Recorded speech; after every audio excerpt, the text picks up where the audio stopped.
20 രൂപയുടെ എത്ര ശതമാനമാണ് 20 പൈസ?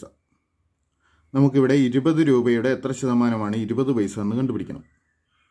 ഇവിടെ രണ്ടിടത്തും യൂണിറ്റുകൾ വ്യത്യസ്തമാണ്. ഒരിടത്ത് പൈസയും ഒരിടത്ത് രൂപയുമാണ്. അപ്പോൾ നമുക്ക് ആദ്യം ഈ രൂപയിൽ തന്നിരിക്കുന്ന 20നെ നമുക്ക് പൈസയാക്കി മാറ്റാം. 20 രൂപ എന്ന് പറഞ്ഞാൽ 1 രൂപ എന്ന് പറഞ്ഞാൽ 100 പൈസയാണല്ലോ. അപ്പോൾ 20 രൂപ എന്ന് പറയുമ്പോൾ 20 ഗുണം 100 സമം 2000 പൈസയായിരിക്കും. 2000 പൈസ. അപ്പോൾ ഇനിയിപ്പോൾ 2000 പൈസയുടെ എത്ര ശതമാനമാണ് 20 പൈസ എന്ന് കണ്ടുപിടിച്ചാൽ മതി. അതിനായിട്ട് 2000-ൽ 20 ഗുണം 100 കാണുക. 2000-ൽ 20 ഗുണം 100 നമുക്ക് 2 പൂജ്യങ്ങൾ ക്യാൻസൽ ചെയ്യാം. 2/2 എന്ന് വരും. 2-ൽ 2 1 കിട്ടും. അതായത് 1%. അതായത് 20 രൂപയുടെ 1%മാണ് 20 പൈസ. ശരി ഉത്തരം ഓപ്ഷൻ എ. 201 മുതൽ 300 വരെയുള്ള എണ്ണൽ സംഖ്യകളുടെ തുക എത്ര? നമുക്കിവിടെ 201 മുതൽ 300 വരെയുള്ള എണ്ണൽ സംഖ്യകളുടെ തുക കാണണം. അതായത് 201, 202, 203 എന്നിങ്ങനെ 300 വരെയുള്ള എണ്ണൽ സംഖ്യകളുടെ തുക. നോക്കുക, ഇതൊരു സമാന്തര ശ്രേണിയാണ്. 201 കൂട്ടിയ 202, അതിനോടൊന്ന് കൂട്ടിയ 203, അങ്ങനെ പൊതുവ്യത്യാസം 1 ആയിട്ടുള്ള ഒരു സമാന്തര ശ്രേണിയാണിത്. അപ്പോൾ സമാന്തര ശ്രേണിയിലെ പദങ്ങളുടെ തുക കാണുന്നതിനുള്ള സൂത്രവാക്യം ഉപയോഗിച്ച് നമുക്ക് ഇതിൻ്റെ തുക കാണാം. ഇവിടെ ആദ്യ പദം 201 അവസാന പദം 300 അപ്പോൾ ആദ്യ പദവും അവസാന പദവും അറിയാമെങ്കിൽ സമാന്തര ശ്രേണിയിലെ പദങ്ങളുടെ തുക കാണാനായിട്ട് തുക സമം n/2 ഗുണം x1 അധികം xn എന്നുള്ള സൂത്രവാക്യം ഉപയോഗിക്കാം. ഓർക്കുക, തുക സമം n/2 ഗുണം x1 അധികം xn. ഇതിലെ n പദങ്ങളുടെ എണ്ണമാണ്. x1 ആദ്യ പദവും xn അവസാന പദവും. അപ്പോൾ നമുക്ക് വാല്യൂസ് കൊടുക്കാം. n പദങ്ങളുടെ എണ്ണം 201 മുതൽ 300 വരെ 100 പദങ്ങളാണുള്ളത്. അപ്പോൾ n-ൻ്റെ സ്ഥാനത്ത് 100 കൊടുക്കുക. അപ്പോൾ 100/2 ഗുണം x1 ആദ്യ പദം അത് 201 വരും, പ്ലസ് xn അവസാന പദം 300. അപ്പോൾ n/2 അങ്ങനെ തന്നെ എടുക്കാം. 100/2 ഇൻറ്റു 201 300 കൂടെ കൂട്ടിയാൽ 501 വരും. ഇനി 501നെ 100 കൊണ്ട് ഗുണിക്കാൻ എളുപ്പമാണ്. 2 പൂജ്യം ചേർത്താൽ മതി. അതായത് 50,100 വരും. 50,100/2. ഇനി ഇതിനെ 2 കൊണ്ട് ഹരിക്കാനായിട്ട് 50,000-ൻ്റെ പകുതി 25,000, 100-ൻ്റെ പകുതി 50. അപ്പോൾ 25,050 വരും. അവർക്ക് 50,000-ൻ്റെ പകുതി 25,000 100-ൻ്റെ പകുതി 50. അപ്പോൾ 25,050. അപ്പോൾ നമുക്ക് വേണ്ട തുക 25,050. ശരി ഉത്തരം ഓപ്ഷൻ ബി. ഒരു ക്ലോക്കിലെ സമയം 11:30. ആ ക്ലോക്കിൻ്റെ പ്രതിബിംബത്തിൽ കാണുന്ന സമയം എത്ര? ഇവിടെ ഒരു ക്ലോക്കിലെ സമയം 11:30 ആ ക്ലോക്കിൻ്റെ പ്രതിബിംബത്തിൽ കാണുന്ന സമയം എത്രയെന്ന് കണ്ടുപിടിക്കണം. അത് കണ്ടുപിടിക്കാൻ നമുക്കൊരു എളുപ്പമാർഗമുണ്ട്. 11 മണിക്കും 1 മണിക്കും ഇടയിലാണ് തന്നിരിക്കുന്ന സമയമെങ്കിൽ പ്രതിബിംബത്തിലെ സമയം കിട്ടുന്നതിനായിട്ട് 24 മണിക്കൂറിൽ നിന്നും തന്നിരിക്കുന്ന സമയം കുറച്ചാൽ മതി. ഓർക്കുക, തന്നിരിക്കുന്ന സമയം 11 മണിക്കും 1 മണിക്കും ഇടയിലുള്ള സമയമാണെങ്കിൽ പ്രതിബിംബത്തിലെ സമയം കിട്ടാൻ 24 മണിക്കൂറിൽ നിന്നും തന്നിരിക്കുന്ന സമയം കുറയ്ക്കുക.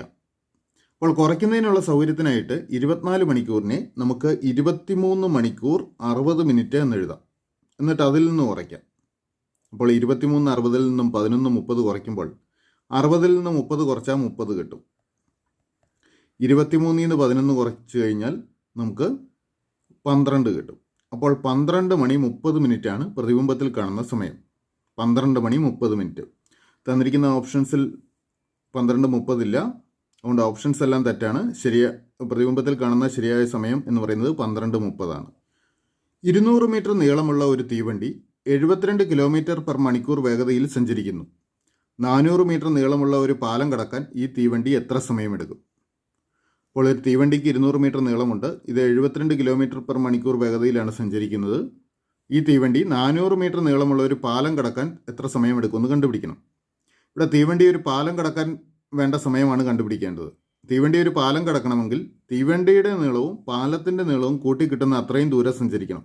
ഇവിടെ തീവണ്ടിയുടെ നീളം 200 മീറ്ററാണ്, പാലത്തിൻ്റെ നീളം 400 മീറ്ററും. അപ്പോൾ തീവണ്ടി പാലം കടക്കാനായിട്ട് 200 മീറ്റർ പ്ലസ് 400 മീറ്റർ, അതായത് 600 മീറ്റർ ദൂരം സഞ്ചരിക്കണം. അപ്പോൾ ഈ തീവണ്ടി 600 മീറ്റർ ദൂരം സഞ്ചരിക്കാനായിട്ട് എത്ര സമയം എടുക്കുമെന്ന് കണ്ടുപിടിച്ചാൽ മതി. ഇവിടെ തീവണ്ടിയുടെ വേഗത 72 km/മണിക്കൂറാണ്. അപ്പോൾ ഇതിനെ നമുക്ക് മീറ്റർ/സെക്കൻഡിലേക്ക് മാറ്റാം. കാരണം ഇവിടെ മീറ്ററിലാണ് ദൂരം. കിലോമീറ്റർ/മണിക്കൂറിൽ തന്നിരിക്കുന്ന അളവിനെ മീറ്റർ/സെക്കൻഡിലേക്ക് മാറ്റുന്നതിനായിട്ട് ഇതിനെ 18 കൊണ്ട് ഗുണിക്കുക. 18ൽ 5 കൊണ്ട് ഗുണിച്ചാൽ മതി. 72നെ 18 കൊണ്ട് ഹരിക്കാം. 18 കൊണ്ട് 72നെ ഹരിച്ചു കഴിഞ്ഞാൽ നമുക്ക് 4 എന്ന് കിട്ടും. 4 5 20. അപ്പോൾ 20 മീറ്റർ പെർ സെക്കൻഡാണ് തീവണ്ടിയുടെ വേഗത. അല്ലെങ്കിൽ 1 സെക്കൻഡിൽ തീവണ്ടി 20 മീറ്റർ സഞ്ചരിക്കും. അപ്പോൾ 600 മീറ്റർ സഞ്ചരിക്കാനായിട്ട് തീവണ്ടിക്ക് എത്ര സെക്കൻഡ് സമയമെടുക്കുമെന്ന് കണ്ടുപിടിക്കണം. അതിനായിട്ട് 600നെ 20 കൊണ്ട് ഹരിക്കുക. 1 സെക്കൻഡിൽ തീവണ്ടി സഞ്ചരിക്കുന്ന ദൂരമാണ് 20 മീറ്റർ. 600നെ 20 കൊണ്ട് ഹരിക്കുക. 0 0 ക്യാൻസൽ ചെയ്യാം. 60നെ 2 കൊണ്ട് ഹരിച്ചു കഴിഞ്ഞാൽ 30 എന്ന് കിട്ടും. അപ്പോൾ 30 സെക്കൻഡ് സമയം കൊണ്ട് തീവണ്ടി 600 മീറ്റർ ദൂരം സഞ്ചരിക്കും. അല്ലെങ്കിൽ തീവണ്ടി പാലം കടക്കാനായിട്ട് 30 സെക്കൻഡ് സമയം വേണം. ശരി ഉത്തരം ഓപ്ഷൻ ഡി. തുടർച്ചയായ 7 ഒറ്റ സംഖ്യകളുടെ ശരാശരി 33 ആണെങ്കിൽ അവയിൽ ഏറ്റവും ചെറിയ സംഖ്യ ഏത്? നമുക്കിവിടെ തുടർച്ചയായ 7 ഒറ്റ സംഖ്യകളുടെ ശരാശരി 33 എന്ന് നൽകിയിരിക്കുന്നു. അക്കൂട്ടത്തിലെ ഏറ്റവും ചെറിയ സംഖ്യ കണ്ടുപിടിക്കണം. നമുക്ക് തുടർച്ചയായ ഒറ്റ സംഖ്യകൾക്ക് ഒരു പ്രത്യേകതയുണ്ട്. ഇപ്പോൾ നമുക്ക് ഏതാനും ഉദാഹരണം എടുത്താൽ 1 3 5 7 എക്സെട്ര ഇതൊക്കെ തുടർച്ചയായ ഒറ്റ സംഖ്യകളാണ്. 1നോട് 2 കൂട്ടിയാൽ 3 കിട്ടും. 3നോട് 2 കൂട്ടിയാൽ 5 കിട്ടും. 5നോട് 2 കൂട്ടിയാൽ 7 കിട്ടും. അങ്ങനെ പോകുന്നു. അതായത് ഇത് പൊതുവ്യത്യാസം 2 ഒരു സമാന്തര ശ്രേണിയാണ്. പൊതുവ്യത്യാസം 2 ഒരു സമാന്തര ശ്രേണി. അപ്പോൾ ഇവിടെ തുടർച്ചയായ 7 ഒറ്റ സംഖ്യകൾ എടുത്താൽ അത് പൊതുവ്യത്യാസം 2 ഒരു സമാന്തര ശ്രേണിയാണ്. ഇനി സമാന്തര ശ്രേണിയിലെ തുടർച്ചയായ പദങ്ങൾക്ക് ഒരു പ്രത്യേകതയുണ്ട്. സമാന്തര ശ്രേണിയിലെ തുടർച്ചയായ പദങ്ങളിൽ മധ്യത്തിൽ വരുന്ന പദം ആ പദങ്ങളുടെ ശരാശരിയായിരിക്കും. ഓർക്കുക, സമാന്തര ശ്രേണിയിലെ തുടർച്ചയായ പദങ്ങളിൽ മധ്യത്തിൽ വരുന്ന പദം ആ പദങ്ങളുടെ ശരാശരിയായിരിക്കും. അപ്പോൾ ഇവിടെ തുടർച്ചയായ 7 ഒറ്റ സംഖ്യകൾ എന്ന് പറഞ്ഞാൽ ഒരു സമാന്തര ശ്രേണിയിലെ തുടർച്ചയായ 7 പദങ്ങൾ. അപ്പോൾ അതിൽ മധ്യത്തിൽ വരുന്ന പദം ആ പദങ്ങളുടെ ശരാശരിയായിരിക്കും. അപ്പോൾ നമുക്ക് ഈ 7 ഒറ്റ സംഖ്യകളുടെ മധ്യത്തിൽ വരുന്ന പദം ഈ പദങ്ങളുടെ ശരാശരിയായ 33 അപ്പോൾ 33 ഇവയിൽ മധ്യത്തിൽ വരിക. 33 വലതുവശത്തോട്ടും ഇടതുവശത്തോട്ടും 3 വീതം പദങ്ങളുണ്ടാവും. ഇനി നമുക്ക് ഏറ്റവും ചെറിയ സംഖ്യ കണ്ടുപിടിക്കണം. അതായത് ഒന്നാമത്തെ പദം കണ്ടുപിടിക്കണം. അതിനായിട്ട് 3 പദം പുറകോട്ട് മാറിയാൽ മതിയല്ലോ. 3 പദം പുറകോട്ട് മാറുന്നതിന് 3 തവണ പൊതുവ്യത്യാസം കുറയ്ക്കണം. ഇവിടെ ഒറ്റ സംഖ്യകളാണ്, അപ്പോൾ പൊതുവ്യത്യാസം 2 3 ഗുണം 2 6 കുറച്ചാൽ മതി. 33 നിന്നും 6 കുറച്ച് കഴിഞ്ഞാൽ 27 കിട്ടും. അപ്പോൾ ഒന്നാമത്തെ പദം 27 വരിക. അല്ലെങ്കിൽ ഏറ്റവും ചെറിയ സംഖ്യ 27. അപ്പോൾ ശരി ഉത്തരം ഓപ്ഷൻ ബി. ഇനി ഇത് ഒന്നിച്ച് കുറയ്ക്കുന്നതിന് പകരം 33 നിന്ന് 2 കുറച്ച് 31 അവിടെ നിന്ന് വീണ്ടും 2 കുറച്ച് കഴിഞ്ഞാൽ 29. അവിടെ നിന്ന് വീണ്ടും 2 കുറച്ച് 27. ഈ രീതിയിൽ നമുക്ക് ഓരോന്നായിട്ട് വേണമെങ്കിലും കണ്ടുപിടിക്കാം. ഏതായാലും ഏറ്റവും ചെറിയ സംഖ്യ 27. ശരി ഉത്തരം ഓപ്ഷൻ ബി. ഏറ്റവും വലിയ സംഖ്യ ഏത്? 5√5 7√2 3√5 2√13. അപ്പോൾ ഈ സംഖ്യകളിൽ ഏറ്റവും വലിയ സംഖ്യ കണ്ടുപിടിക്കണം. അപ്പോൾ ഇത് ഈ രൂപത്തിൽ എഴുതിക്കൊണ്ട് നമുക്കിതിനെ കമ്പയർ ചെയ്യാൻ പറ്റില്ല. അപ്പോൾ നമുക്കിതിനെ ഒന്ന് രൂപമാറ്റം വരുത്താം. ഇവിടെ നോക്കുക, 5√5 ഈ റൂട്ടിന് വെളിയിൽ കിടക്കുന്ന 5നെയും കൂടെ റൂട്ടിനകത്തോട്ട് മാറ്റാമെന്ന് നോക്കാം. 5 എന്ന് പറഞ്ഞാൽ 25ൻ്റെ സ്ക്വയർ റൂട്ടാണ്. അതുകൊണ്ട് 5നെ നമുക്ക് √25 എന്ന് എഴുതാം. √25 ഗുണം √5. ഇനി ഇത് ഒറ്റ റൂട്ടിലോട്ട് മാറ്റാം. √25 ഗുണം 5 എന്ന് വരും. അതായത് √125. അപ്പോൾ ഇതുപോലെ ഓരോന്നിനെ നമുക്ക് മാറ്റാം. 7√2 7 എന്ന് പറഞ്ഞാൽ 49ൻ്റെ സ്ക്വയർ റൂട്ടാണ്. അതുകൊണ്ട് √49 ഗുണം √2 എന്ന് വരും. അതായത് ഒറ്റ റൂട്ടിലോട്ട് മാറ്റുമ്പോൾ √49 ഗുണം 2 49 ഗുണം 2 98. അപ്പോൾ 7√2 സമം √98.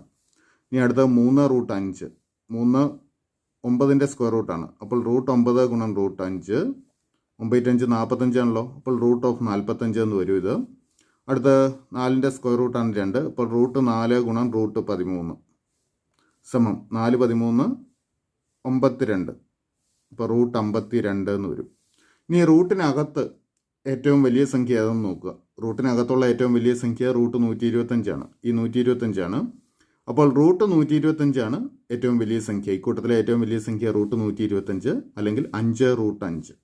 അപ്പോൾ ശരി ഉത്തരം ഓപ്ഷൻ എ 5√5.